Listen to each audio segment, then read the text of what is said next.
যে খবর আমরা পাচ্ছি, খারাপ আবহাওয়ার দরুন প্রধানমন্ত্রীর সফরসূচিতে বদল এসেছে। কি বদল জানবো, সরাসরি চলে যাব শিবাশিস মৌলিকের কাছে। শিবাশিস, সুকর্ণা, এই মুহূর্তে আমি দাঁড়িয়ে রয়েছি আলিপুরদুয়ারে, যেখানে আর একটু পরেই কিন্তু কয়েক ঘন্টা পর প্রধানমন্ত্রী নরেন্দ্র মোদী আসার কথা রয়েছে এবং তিনি এখানে পরিবর্তন সংকল্প সভা, বঙ্গ বিজেপির উদ্যোগে একটি সভায় অংশ নেবেন। সেখানে প্রধান বক্তা হিসেবে বক্তব্য রাখার কথা। তার আগে তার একটি সরকারি কাজ রয়েছে, সেখানে সিটি গ্যাস ডিস্ট্রিবিউশন প্রকল্পের তিনি শিলান্যাস করার কথা। কিন্তু তার আগে সিকিম যাওয়ার কথা ছিল প্রধানমন্ত্রী। সিকিম যেতে পাচ্ছেন না খারাপ আবহাওয়ার জন্য, এমনটাই জানা গিয়েছে। তিনি 10টা নাগাদ বাগডোগরায় কয়েক মিনিটের মধ্যে তার যে বিমান, বিশেষ বিমান, তা অবতরণ করবে এবং এরপর পূর্ব পরিকল্পনা অনুযায়ী যাওয়ার কথা ছিল হেলিকপ্টারে গ্যাংটক, সিকিম। কিন্তু সেই গ্যাংটক তিনি যাচ্ছেন না খারাপ আবহাওয়ার জন্য। হেলিকপ্টারে সিকিমের দিকে নিয়ে যাওয়া যাচ্ছে না প্রধানমন্ত্রীকে। কিন্তু সিকিমে যারা তার অপেক্ষায় রয়েছেন তাদেরকে এই সিকিমের 50 বছর পূর্তির যে অনুষ্ঠান, সেই অনুষ্ঠানের জন্য ভিডিও কনফারেন্সে কথা বলবেন প্রধানমন্ত্রী নরেন্দ্র মোদী। বাগডোগরা বিমানবন্দরেই সেই আয়োজন করা হচ্ছে, যাতে ভিডিও কনফারেন্সে সেখান থেকেই সিকিমের যারা জড়ো হয়েছেন প্রধানমন্ত্রীর বক্তব্য শুনতে, তারা সেখান থেকে ভিডিও কনফারেন্সে নরেন্দ্র মোদীর বক্তব্য শুনতে পাবেন। কিন্তু এই যে ঘটনা, এই ঘটনায় কিন্তু সারাদিনের সূচিতেই কিছু সময়ের পরিবর্তন করতে পারে এবং খারাপ আবহাওয়ার জন্য তার আসার যে রুট, সেই রুট পরিবর্তন হতে পারে। কারণ তার কথা ছিল সিকিম থেকে MiG-17 হেলিকপ্টারে সরাসরি এই আলিপুরদুয়ারে প্যারেড গ্রাউন্ডে হেলিপ্যাডে নামা।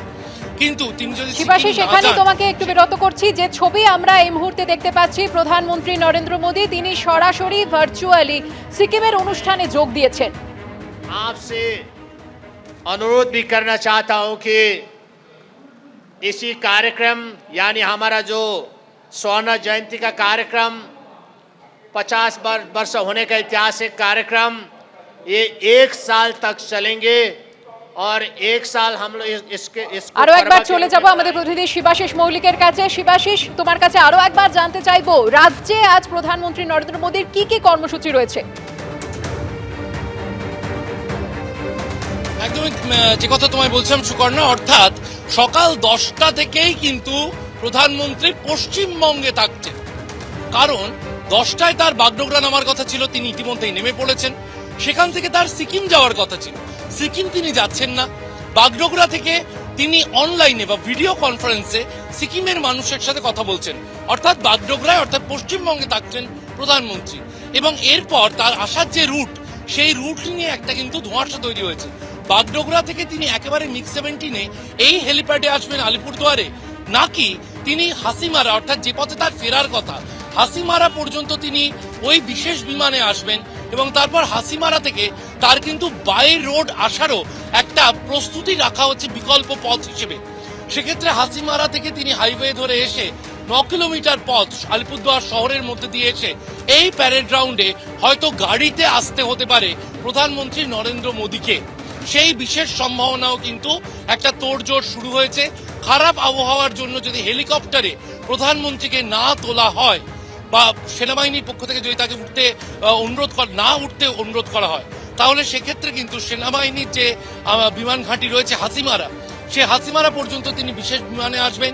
তারপরে হাসিমারা থেকে হয়তো তিনি যে পথটা রয়েছে প্রায় 50 কিলোমিটারের কাছাকাছি পথ, ওই পথটি হয়তো তিনি বাই কার আসতে পারেন প্রধানমন্ত্রী।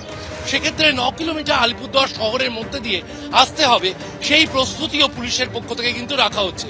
আবহাওয়ার যদি কিঞ্চিত উন্নতি হয়, সেক্ষেত্রে MiG-17 একেবারে বাগডোগরা থেকে সরাসরি আলিপুরদুয়ার প্যারেড গ্রাউন্ডে যে বিশেষ হেলিপ্যাড করা হয়েছে গতকাল, সেই হেলিপ্যাডে তিনি সরাসরি নামবেন এবং যা সূচি রয়েছে, তিনি প্রথমে গ্যাস প্রকল্প, অর্থাৎ সিটি গ্যাস ডিস্ট্রিবিউশন পরিযোজনা প্রকল্প, তার শিলান্যাস করবেন। এরপর তিনি রাজনৈতিক সভায় যাবেন এবং সেই যে রাজনৈতিক সভার আয়োজন করা হচ্ছে পরিবর্তন সংকল্প সভা, সেই পরিবর্তন সংকল্প সভা, সেখানেও কিন্তু সময় পরিবর্তন হতে পারে। পরিকল্পনা অনুযায়ী 2:55 সেই সভা শুরু হওয়ার কথা, প্রয়োজনে এগিয়ে আসতে পারে, এমনটাও কিন্তু ইঙ্গিত রয়েছে স্থানীয় সূত্রে। ধন্যবাদ শিবাশিস।